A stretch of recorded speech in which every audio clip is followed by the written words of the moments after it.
kiss for you.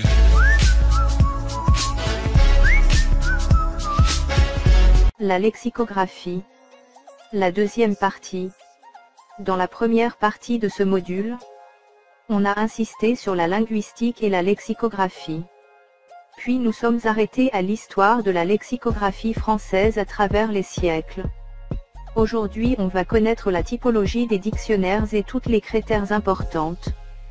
La première typologie des inventaires remonte à 1758 avec la table alphabétique des dictionnaires de Dory de Noireville. L'article dans l'encyclopédie d'Alembert. Il a essayé de typologiser, c'est-à-dire classifier les dictionnaires.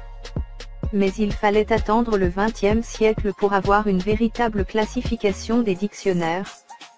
Laquelle classification est faite sur la base de critères internes et externes. Le premier critère c'est le nombre et la nature de la langue traitée. Ce critère permet de faire la différence entre dictionnaire monolingue ou unilingue. L'entrée lexicale et sa paraphrase, ça veut dire, l'explication des mots, appartiennent au même système linguistique, ça veut dire à la même langue. Dictionnaire bilingue ou trilingue. L'entrée lexicale et son synonyme ou sa paraphrase des langues différentes. Le deuxième critère c'est la nature des informations. Ce critère permet de distinguer entre dictionnaire des mots. Les informations fournies portent sur le signe linguistique ou bien le mot. Exemple, le dictionnaire de langue. Dictionnaire des choses. Les informations fournies portent sur le réfère ou la chose désignée par le mot et les connaissances sont encyclopédiques. Exemple, le dictionnaire de choses. Le troisième critère c'est la nature et l'étendue de nomenclature. Ce critère donne naissance à deux types de dictionnaires. Dictionnaire extensif. Il cherche à décrire tous les mots répertoriés de la langue. Traite tous les mots sans tenir, prendre en considération la valeur, l'usage sans restriction. Il tente d'être exhaustif.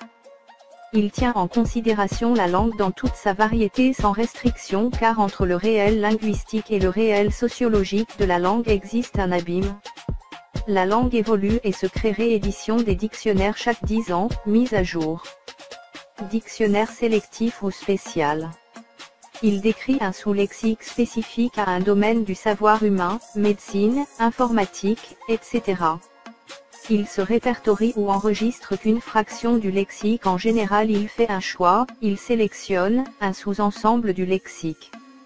Ce choix des mots pose un problème dans le dictionnaire. Exemple, dictionnaire junior, choisir des mots concrets et donner des exemples, la concrétisation des mots abstraits. Le quatrième critère c'est le critère de l'état de langue décrit. En se basant sur ce critère on trouve le dictionnaire diachronique. Historique ou étymologique c'est le dictionnaire qui relate l'évolution historique, porte sur le sens et la forme des mots. Dictionnaire synchronique. Il décrit un état de langue, c'est-à-dire une période précise limitée dans le temps.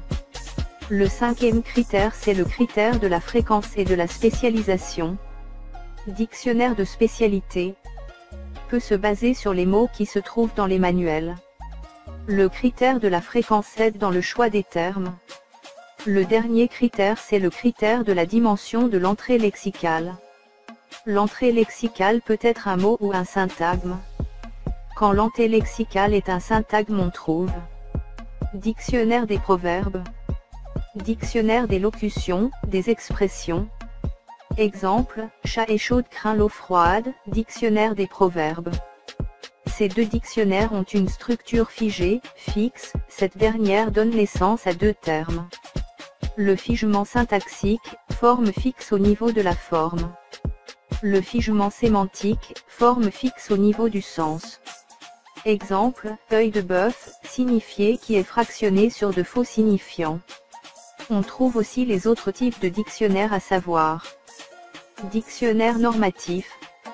Il établit la norme et définit l'usage en utilisant des formules comme « à éviter », condamné par l'Académie, locution, c'est le gendarme et le professeur de la langue. Exemple. Forme fautive, on est arrivé.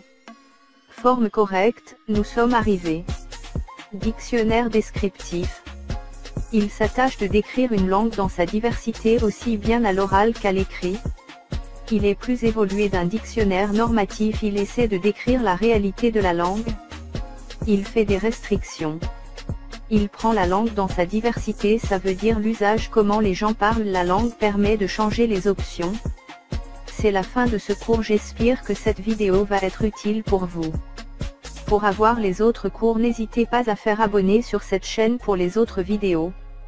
Ce cours réalisé par Mostafa Mosto pour les études françaises. Au revoir, à la prochaine.